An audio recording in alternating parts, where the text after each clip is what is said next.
and I will be moderating your webinar today. Today's webinar is going to be on getting a larger ROI out of regular PM. So again, let me introduce myself. My name is Sasha, and I'll be moderating for today. Before we get started, I just want to give you a brief overview of what today's webinar is going to entail, as well as a short introduction for our speaker today. Today's webinar will start with a slideshow presentation by our in-house expert, Kevin Coulon. He'll be discussing a variety of topics with you, all related to cost savings through preventative maintenance. This webinar will teach you how to create, streamline, and optimize a preventative maintenance calendar so as to get the most cost savings. This webinar will cover everything from high-level management tactics to nitty-gritty maintenance procedures. At the end of this presentation, there will be an open Q&A. You can ask by typing it into your chat pane on the right where it says questions. All unanswered questions will be answered and sent out in an email after the presentation. In addition to the questions, all attendees will receive a recording of the presentation and a copy of the deck used. Today's speaker, Kevin Coulon, is the Preventative Maintenance Services and Emergency Response Manager for Triumvirate Environmental's New England region. He manages the wastewater department, routine field services decontamination, and on-site support. He also manages the emergency response program for all New England, overseeing the program and responses. One of Kevin's specialties is providing assessments of facilities from a regulatory standpoint and providing a detailed report of findings to help clients reach full environmental and safety compliance. Having been with Triumvirate since 2005, Kevin also has experience as a branch manager, RCRA DOT trainer, and an environmental specialist. And with that, I'm going to turn it over to you, Kevin. Thank you, Sasha.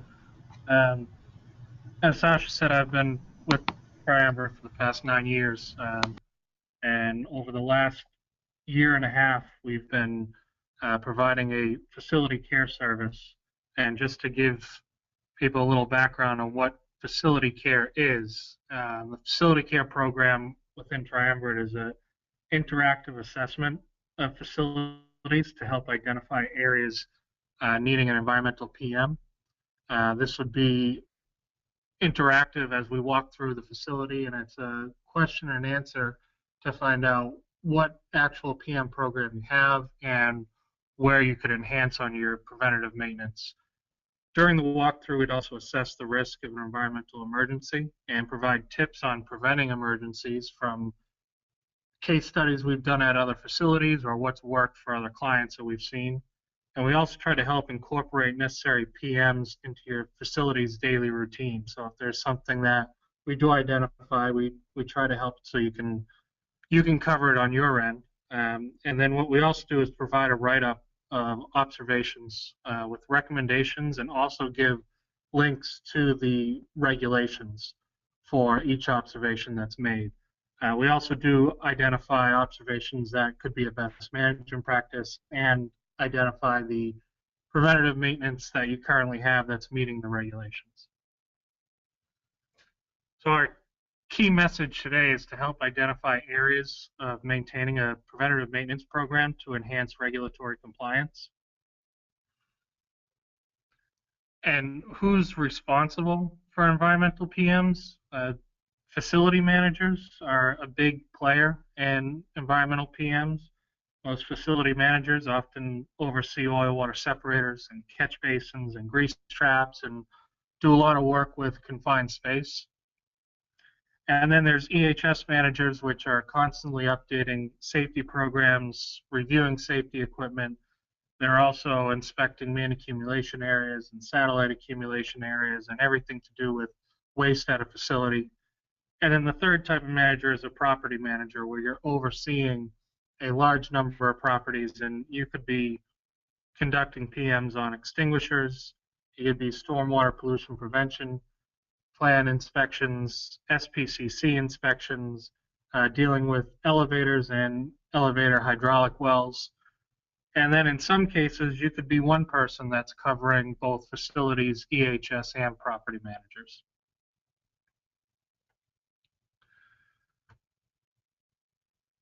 So for... All right. So, sorry, Kevin. I'm just gonna launch a poll now. If everybody could participate, that'd be great. I just want to know if, on a scale of 1 to 5, 5 being the best and 1 being the worst, how would you rate your current preventative maintenance program? So just give everybody a couple seconds to answer that. While you're thinking about how your facility would stand up to a surprise inspection based off of preventative maintenance, this could be from an OSHA inspection to an EPA inspection to potentially a fire department inspection. So if you think of the whole, think of all agencies that could potentially be looking at your facility.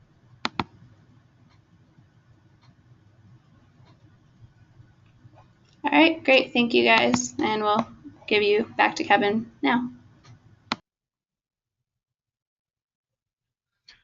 So what you'll learn today is regulatory PMs that are out there, who regulates them, some guidance as to what to look for in a regulatory PM, some best management practice preventative maintenance programs that are out there. Best management practice when a regulation doesn't require that you do it, but it's a best management practice to conduct the preventive maintenance.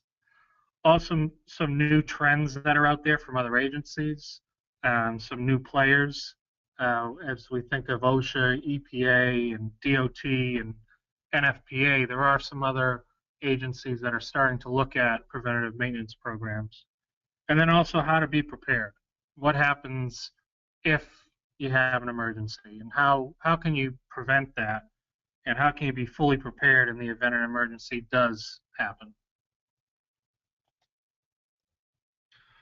So you might be thinking, how do I keep up with the regulatory compliance through a PM schedule? There's so many agencies to comply with, which one takes precedence? Or what other PM should I be tracking within my facility? Am I currently missing a regulatory PM? I know that I'm hitting everything from a RCRA or an EPA standpoint, but I didn't really think of that particular PM that could be under an OSHA regulation. And am I required to cover the PM on all parts of my facility? And this comes down to if you own your property. And if you don't own your property and you're leasing it, have you ever looked through your lease agreement to see which part of the building preventative maintenance is under you? Do you have to cover the fire extinguishers or the exit signs, or what is your landlord responsible for? An overview of the 3 main topics that we're going to hit on today is maintenance to prevent an emergency, who regulates the need for a preventative maintenance program, and then the implementation of an inspection-based preventative maintenance program. And again, these 3 points are to help identify areas of maintaining a preventative maintenance program to enhance your regulatory compliance. The first topic that I'd like to cover is the maintenance to prevent an emergency. In most cases, people tend to run to fail, and we sometimes overlook some of the preventative maintenance that should be done on equipment because we've tested it once and we believe that it's going to work next time we need it. So what would we look like during an incident is a question to ask yourself, and have we ever practiced running through an emergency situation? Doing a practice of an emergency can help identify areas to improve upon, and also identify areas that maybe wasn't thought of when you first wrote your emergency action plan. When you develop your environmental PM program to prevent the risk of an environmental emergency, you should be looking at, could it be a chemical emergency? Could it be a petroleum product emergency? Could it be something that happens internal within my facility? Or what happens if it's external, if it's out on the property and it's released to the environment? And then also taking a walk through and looking to see what could be your worst case scenario and how can we prevent the worst case from happening.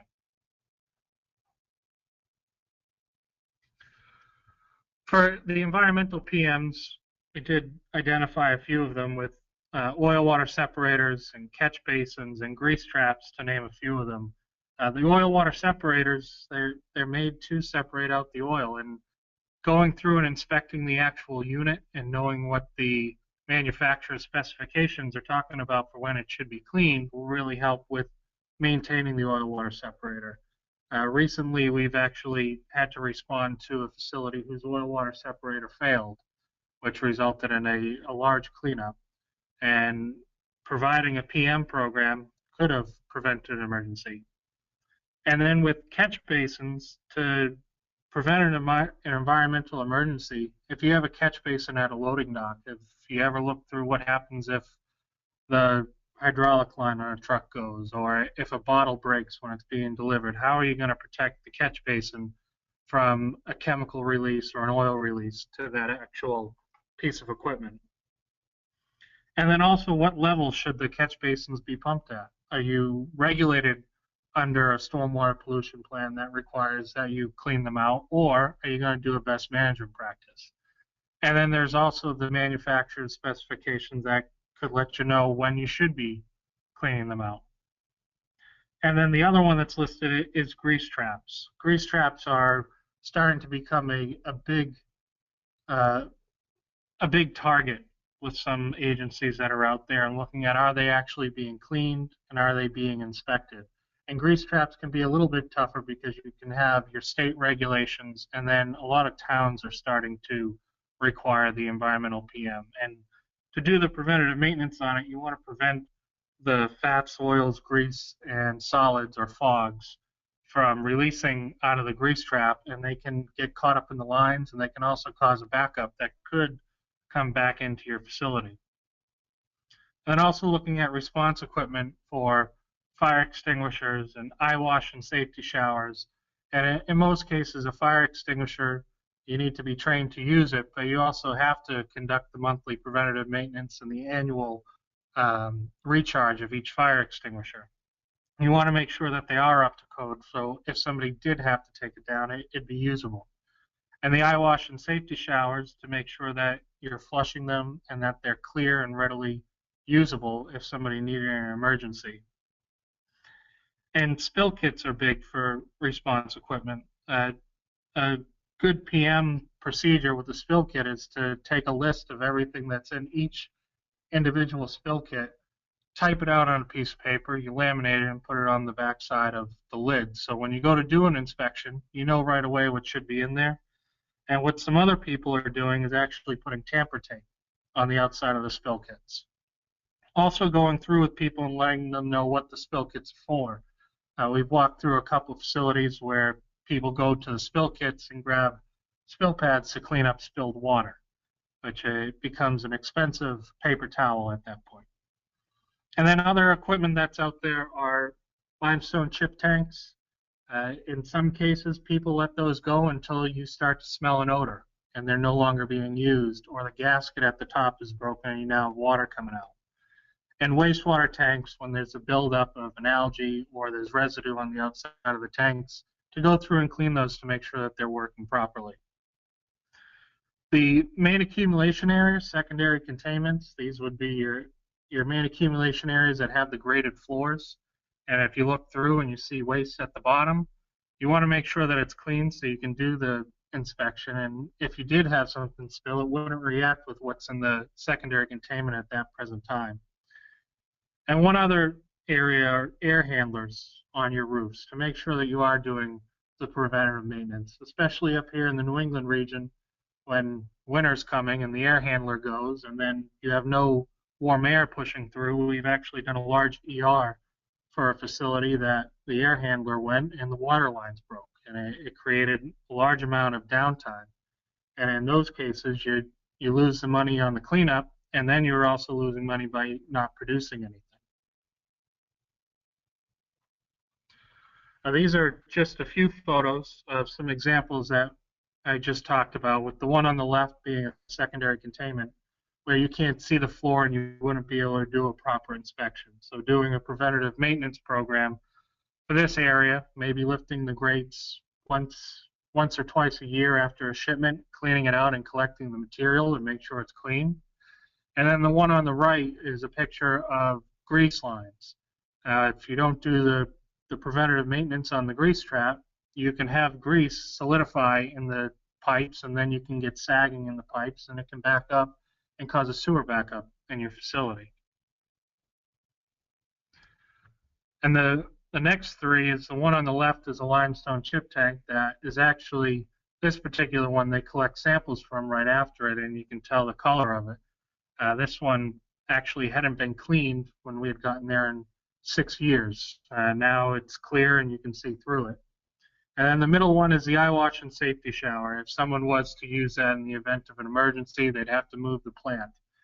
And we found this in a lot of areas where people are piling things in front of eye wash and safety showers, or they're using them as a coat rack.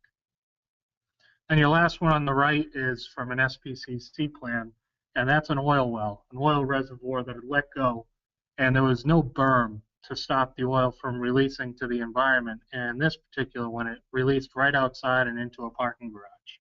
And in that case, you have to worry about it getting into a catch basin, and now you could have a reportable quantity that you have to send into the state.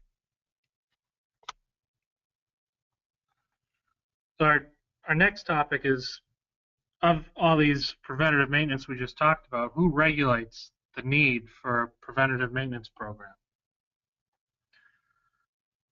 So you want to ask yourself, is our preventative maintenance program built to satisfy all parties who regulate each preventative maintenance?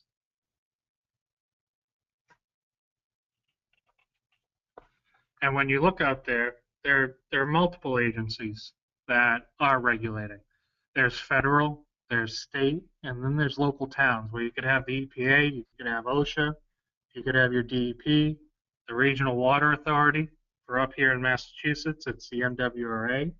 It could also be the local POTW. And I know in Connecticut, it's regulated by the DEEP. And then you also have the Narragansett Bay, which is in Rhode Island. And as you go through each state, you're going to have multiple different agencies that are looking, that are either state certified or it's a federal agency coming in. Now, these are regulatory agencies. There are also standards that are out there through NFPA and through ANSI.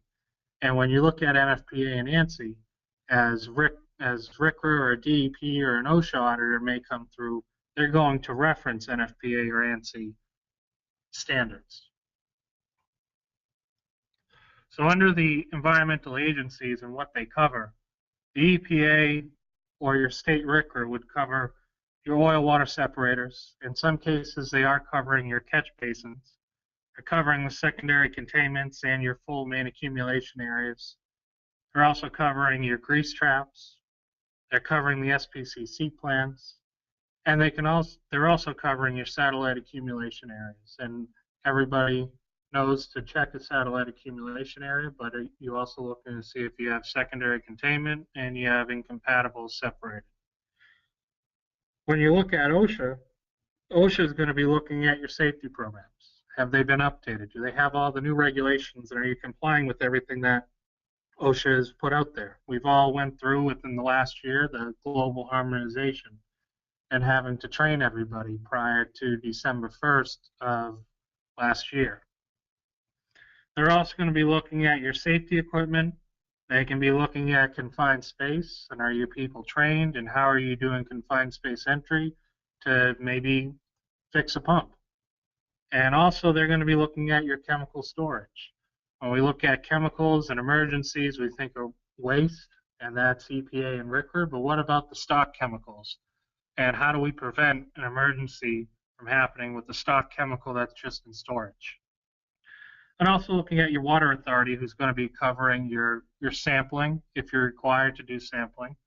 Most facilities that are located on a wetland or if they're under a SWIP plan are going to be required to do sampling of wastewater. They're also going to cover under the Clean Water Act.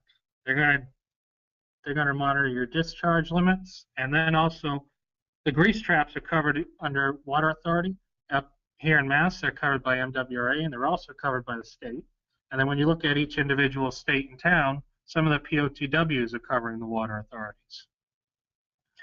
And then other agencies that are out there, a new player that's come up recently are insurance companies. And we've gone through a few facilities where the insurance company has refused to reissue their insurance plan until they started doing their preventative maintenance inspections of their fire extinguishers and their exit signs. And what the insurance company is doing is taking the NFPA guidance and using that as a stepping stone, say you need to do this. Otherwise, we're not going to give you your insurance policy. And then the other players, cities and towns, are now starting to look at grease traps even more.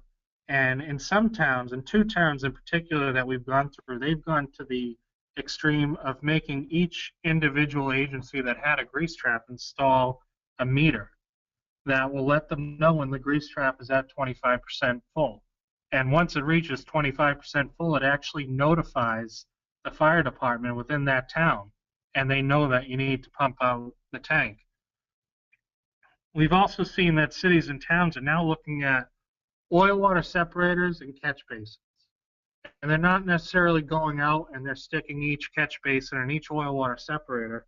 What they're doing in 3 particular towns that we've done work in now is they're looking at the engineering drawings. So when the permit is put in to create the building and they have all the plans and the engineer puts in specifications for the catch basin and the oil water separator, the town's now coming through and asking, well, it says you need to inspect this monthly and clean it quarterly. Where are all your records? So you want to know what your full preventative maintenance program needs to be and make sure that you're covering everybody that's an actual environmental agency and then other agencies that are out there, like your city, your town, your building inspector, your insurance company. And then the other one that is across the board in all states are fire departments. And the fire departments are going to set up your flammable storage limits. And those flammable storage limits, they're going to want to see reports that come out usually on a quarterly basis, sometimes annual, and in some cases they want to see them monthly to make sure that you are below your flammable storage limit. And it also has to do with what type of building you're in. Are you a 1-story building or are you a 10-story high-rise? And how much can you have on the 10th floor and how much can you have on the 2nd floor is going to be greatly different. And they're going to want to see that you are managing that. And the other industry-specific agencies that are out there, Joint Commission is one that comes to mind in the healthcare sector, where if you look at the Joint Commission, they actually require an environmental PM. They want to see that you have a PM program in place when they come to do your audit. And ANSI is across the board for industry-specific, is going to set the standards that OSHA and EPA and RCRA are going to cite when they come through and do an assessment. The next few photos are a few different areas where you could be doing preventative maintenance. The one on the top left is a grease trap. Often grease traps get forgotten because they're down in the basement. This one you can tell you got to duck your head to get to it, and it's one of those that gets pushed off to the side because it's not going to be the easiest preventative maintenance to do. And then the one in the middle is fire extinguishers. If you don't have a fire extinguisher inspection program, it's important that you do have it on a monthly basis. And if you flip over the tag on each fire extinguisher, you'll notice that you have 12 boxes. And each one is for each month that you can identify that you've inspected it and dated. And the one on the far right is an emergency eye wash, a portable eye wash. There's ANSI standards, which I've talked about a few times in this presentation, but I've also talked about manufacturer specifications. And when you look at a portable eye wash, each portable eye wash comes with a saline solution that's in there that does expire and needs to be replaced. And if you read on the portable eye wash, particularly if you had one of these green apparatus, and on the actual yellow handle and the right side green section, it lists out that this one needs to be drained every 3 months and refilled with saline. And often when we walk through, these get installed and they don't get touched again and they're left there. So making sure that you are going through and you're not just meeting the ANSI standard, but you're meeting the manufacturer's specification for each piece of equipment. And then in the bottom left, I did talk about OSHA and OSHA's covering chemical storage preventative maintenance. This is a picture of a chemical storage where you have inorganic acids stored with organic acids, stored with flammables, stored with oxidizers.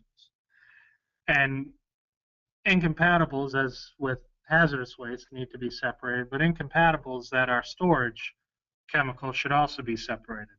A quick, easy tip with acids and bases is looking at the color code and doing a quick look at a cabinet to see if you have a green cap, which is ammonium hydroxide, next to a blue cap, which is hydrochloric acid. You know you need to move those.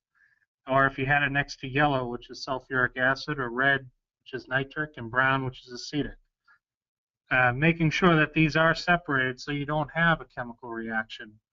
We have had a few emergencies that we've had to respond to where people had materials stored in a refrigerator next to each other, and the chemicals actually reacted with each other, being just in the presence of each other, creating a gas that actually knocked the person down when they opened the refrigerator and sent them to the hospital, which resulted in going in as an unknown and cleaning the refrigerator and identifying what the chemicals are and packaging them out. So making sure that incompatibles are separated will prevent them from reacting as they sit there in storage.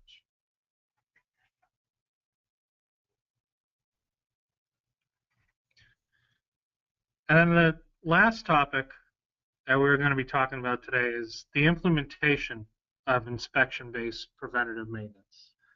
How do we implement this, and how do we put it into play, and when should we be doing each inspection? So routine inspections are the first step in identifying a potential issue. And it's also going to help prevent the run-to-fail mentality. By setting up inspections, you can go through and you're going to identify when there is an issue, and you're going to be able to fix it. And at that point, it could be a small issue. It's similar to putting your car in for an oil change. We all know you're at 6,000, in some cases only 3,000 miles, you go in for an oil change. But what if you let it go for twice as long, 12,000, and now you come in and you have other issues that resulted from not doing your routine maintenance? Part of doing an inspection-based preventative maintenance program at your facility will help you identify these areas and prevent having an environmental emergency or an environmental release, such as a chemical release or a petroleum product release. The frequency of the inspection is going to be based on what you're actually inspecting. Weekly inspections would be something like a main accumulation area, or a satellite accumulation area, or a universal waste area under EPA or your state DEP. Monthly inspections are items such as grease traps, oil tanks under your SPCC program if your SPCC plan requires you to do monthly inspections, fire extinguishers, and one that's often missed are exit signs and emergency exit lighting. And knowing if those units are hardwired or if they are on battery backup. If they're on hardwired, well, your generator is being turned on at least monthly to make sure they work, and are they being turned on annually to make sure you have a 90-minute test of the exit light and the emergency exit sign. And then there's also quarterly inspections, which could be your oil water separators, which most manufacturers' specifications require at least quarterly. Or it could be wastewater sampling. And then another annual inspection that's out there is the annual review of your safety programs to make sure that any changes that have come through within the last year are now incorporated into your safety program. And have we used our safety program in the last year, and was there an issue? Well, should we update it? The other thing to do annually is to go through your emergency action plan. What happens if you had an emergency? You should inspect to make sure that everybody knows what they should be doing, who's tracking the visitors, and who's taking attendance of everybody that's outside, and who's making sure that the fire department or the police department is notified of an issue that's happening at your site. And doing these practice runs annually will help identify issues when you would have a potential emergency. And then to ask the question of why to inspect, you want to inspect to prevent downtime. Everybody needs to be working to create money for the company. And if you have downtime, you have lost labor, and you also have lost revenue coming into your facility. Some things that you want to prevent downtime on are mixing tanks or air handlers. You want to make sure that if you're doing your grease traps that it doesn't back up and it could shut down a school, it could close down a wing of a hospital, it could close down part of an industrial facility. Most recently with the cold we've been getting up here, we've seen a lot of sewage ERs that have been called in, and that's because of pumps that have malfunctioned. And then the other reason to inspect is manufacturer recommendation. Most agencies, when they come in, if there's not a regulation around a particular piece of equipment, then they're going to go to the manufacturer's recommendation of when you should be maintaining that piece of equipment. And if you have the manufacturer's recommendation, then they're going to ask how come it wasn't followed. And then the other reason to inspect is to be prepared. Being prepared in the event of an emergency happens will help mitigate a larger spill by having procedures that are solid and that are in place, and everybody knows what the procedures are. And with all that, you want to make sure that you're training people to them. The people that are doing the inspection on these pieces of equipment are trained and know how to do the inspection. And that also goes to the OSHA side and the RCRA side to make sure that if you are doing a job function, you've been trained on how to do that job function. And a lot of the times when it comes to an emergency, it has to do with training, where someone may not have known how to operate a particular piece of equipment, which resulted in an emergency. Or there was an emergency and someone didn't know what type of absorbent to put down and just didn't contact the right people. Training is always going to be a big part of the play for preventative maintenance and to help prevent downtime.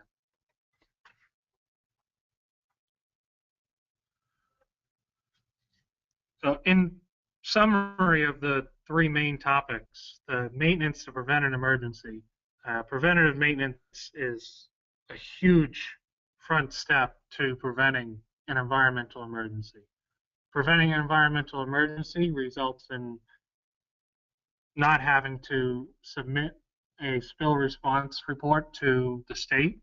It also prevents costly bills that come in association with an emergency, and it also prevents downtime. And then also, who regulated the need for PM? Am I regulated under OSHA? Am I regulated under EPA? Am I regulated under my state DEP or my local town? Or am I now getting regulated by my insurance company to make sure that I have a current preventative maintenance program? And then how to implement an inspection-based preventative maintenance program, and when should you be doing the inspection program? And sometimes the implementation of just setting it up can be the hardest part. And actually knowing the regulations and seeing what needs to be inspected and what should be at the forefront of your inspections, and which could be quarterly, which is monthly, and which is weekly, is going to really help set up an inspection-based environmental preventative maintenance program.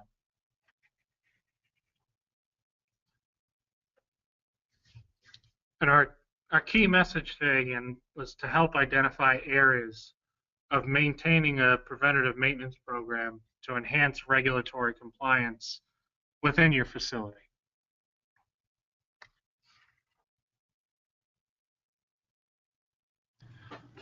But at this point, I would like to open it for questions. And if anybody has any questions on the topics that were covered, or if there's something that wasn't covered, but you had a question on a particular preventative maintenance program that you have currently at your facility. Yep, and again, you guys can just type those into your questions tab on the right, in the pane on the right. Our first question coming in, someone wants to know if you could give an example on a program that you've implemented in the past that has saved an organization money, kind of how you've done it and how you saved the money. In the last few months, we've implemented a preventative maintenance inspection program for not a wastewater tank, but it was actually the feed lines to the wastewater tanks. And why we implemented this is the facility kept having emergency response for material that was being spilled from the lines that were being used for the acid and the sodium hydroxide, and it was filling the secondary containments. And it was costing, a couple $1,000s each time an emergency was called in. And what we did is step back and asked if we could come in and take a look at the actual feed lines coming from the acid and base to the wastewater tanks. And by doing that, we found out that the tubing used was actually not meant for acids or bases, and it would deteriorate very quickly. So what we've done is help them build that into their program, and now we provide monthly oversight, and they're doing weekly oversight to make sure that the lines are still intact. They're doing their regular routine maintenance on the tank, but we've now implemented a secondary kind of overlay inspection to prevent these emergencies coming through. Great. Next question. Someone wants to know who should be the person conducting these inspections. The inspections at your facility would be based on the person's title and what actually they're doing at that particular time. If you're the only person that's running all of facilities and all of EHS, if you have someone that could help you and take over some of the smaller inspections that you train and oversee them, it should definitely be somebody that's familiar with the equipment. And then if you find out that the facility doesn't have someone that's familiar, then with some customers, they've looked outside and they've actually hired an environmental company. We've been hired for some of them to come in where we have the expertise of doing the inspections. But training is definitely number one for the person that would be doing each particular type of inspection. Great. Next question. How often and how should they be maintaining their eye wash and showers? That's actually been a debate across multiple agencies. With ANSI, actually recommends that the eye wash should be flushed weekly, similar to the safety shower. In some cases, people will go through and they're constantly flushing them and it runs out of time. And some facilities have actually started doing them monthly. When you're looking at it, it really comes down to what's the water look like when it comes through. The ANSI standard does say weekly, but weekly can be very tough to get done. If an OSHA auditor was to come through and you had a program that showed that you do inspect them monthly and they come clean each time, you really wouldn't get a hassle. However, if you were going through and you weren't inspecting them monthly and someone was to pull it and it came out brown, then you have an issue. The other thing that comes into play with eye wash and safety shower inspections, and we've started to see this a lot with areas of new construction, is that the water starts to come through brown when there's a lot of construction in the area. So it really comes down to at least doing them monthly, but it is recommended by ANSI to do them weekly. All right. Next question. Is flushing and inspecting eye wash safety showers the same thing? Can we flush weekly and just inspect monthly? You could flush weekly and inspect monthly, and by inspection, it could be making sure that, as the picture I had earlier, you don't have somebody putting a tree in front of it and making sure that it's clear. A good thing to take away with eye wash and safety showers is knowing the dimensions, where it should be a 16-inch radius from the center of the safety shower and a 6-inch radius of clearance from the eye wash. And what a lot of people have started to do is take the yellow and black delineation tape and measure out that 16 inches and put the tape down so they can do an easy monthly inspection. And in some cases with the flushing and the inspection, sometimes the plumbers are going around and they're doing the flushing and then maybe EHS is doing the inspections. But that is something that if you show that you have a program that you're flushing them weekly and inspecting them monthly, that would pass with an auditor. Great. Someone wants to know if it makes sense to have one person issue the inspection and another to actually do the inspection to validate the program. To have a second level to make sure that it is done, if you have that ability in your facility, would definitely help, because you have somebody that's maintaining to making sure that they're done. And also having multiple people, if you're going through and you're flushing let's say you're flushing an eye wash, or you're doing fire extinguisher inspections and you have 1,000 fire extinguishers to get through, having multiple people that can do it and maybe one person overseeing it will help from someone just going through and writing their initials and doing an actual inspection. But in some agencies and some facilities, they don't have that level. But if you did, I could definitely see a plus in having that, where you're making sure that people are being held to doing the inspections. All right. I have one more question in the queue right now, so if anybody else has a question, feel free to ask. We will definitely have time for it.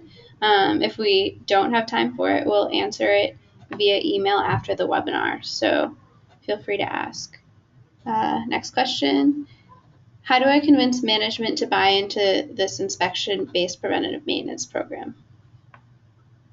What we have done with a bunch of agencies is, when we come through and we do our facility care walk, is we itemize the results and by level of regulatory, best management, and what they're currently doing. So a red, kind of like a stoplight, a red, yellow, and a green.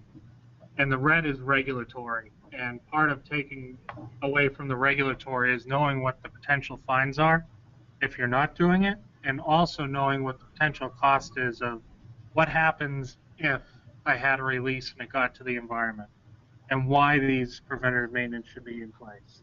And taking that and going across a whole year, where if you were to budget, let's say a whole program could be, throw a number of $15,000 out there, and one spill could be $30,000. And having that ongoing would prevent that moving forward.